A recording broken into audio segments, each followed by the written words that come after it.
যারা যারা চাকরি রিলেটেড গুরুত্বপূর্ণ আপডেট নিয়ে এসে থাকার জন্য ক্লিক করেছেন, ভিডিওটি দেখতে লাইক দিয়ে কন্টিনিউ করা অনুরোধ জানাচ্ছি। আসসালামু আলাইকুম বন্ধুরা, বরাবর মতো আবারও দুর্দান্ত একটি আপডেট নিউজ নিয়ে আপনাদের মাঝে হাজির হয়েছি।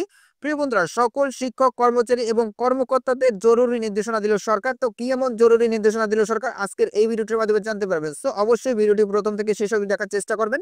তাহলে চলুন মূল ভিডিওটি শুরু করা যাক। প্রিয় বন্ধুরা, মূল ভিডিওটি শুরু করার আগে বরাবর মতো ছোট্ট একটি রিকোয়েস্ট থাকবে, আপনি যদি আমাদের এই পরিবারের নতুন দর্শক হয়ে থাকেন, এরকম নতুন নতুন চাকরি রিলেটেড আপডেট নিউজ সবার আগে পেতে আমাদের এই চ্যানেলটি সাবস্ক্রাইব করে রাখুন। প্রিয় বন্ধুরা, এই প্রতিবেদনটি প্রকাশ করা হয়েছে সময় নিউজে। এখানে বলা হয়েছে মে মাসের 2 শনিবার শিক্ষা প্রতিষ্ঠান খোলা রাখার নির্দেশ। এখানে বলা হয়েছে মে মাসের 2 শনিবার শিক্ষা প্রতিষ্ঠানে শ্রেণী কার্যক্রম চালানোর নির্দেশ দিয়েছে শিক্ষা মন্ত্রণালয়। নির্দেশনা অনুযায়ী 17 ও 24 মে সব সরকারি বেসরকারি স্কুল, কলেজ ও বিশ্ববিদ্যালয় খোলা থাকবে। এই দুদিন সরকারি, আধা সরকারি ও স্বায়ত্তশাসিত এবং বেসরকারি অফিস খোলা রাখার নির্দেশনার পরিপ্রেক্ষিতে এই নির্দেশনা দিয়েছে শিক্ষা মন্ত্রণালয় মাধ্যমিক ও উচ্চশিক্ষা বিভাগ।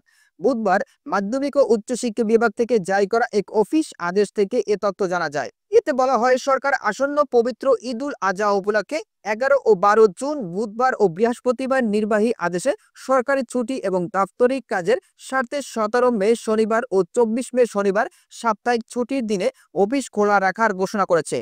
ছুটিকালীন সব সরকারি, আধা সরকারি, স্বায়ত্তশাসিত, আধা স্বায়ত্তশাসিত এবং বেসরকারি অফিস বন্ধ থাকবে এবং সাপ্তাহিক ছুটির দিন 17 মে ও 24 মে সব সরকারি, আধা সরকারি, স্বায়ত্তশাসিত, আধা স্বায়ত্তশাসিত এবং বেসরকারি অফিস খোলা রাখার নির্দেশনা রয়েছে।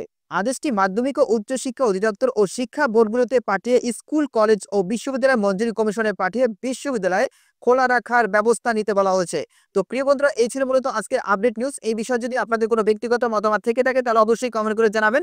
পরবর্তীতে নতুন কোনো ভিডিও নিয়ে আপনাদের মাঝে হাজির হবো। সবাই ভালো থাকবেন, সুস্থ থাকবেন। আমাদের ইউটিউব চ্যানেলটি সাবস্ক্রাইব করে আমাদের চ্যানেলের সাথে থাকবেন। ধন্যবাদ সবাইকে।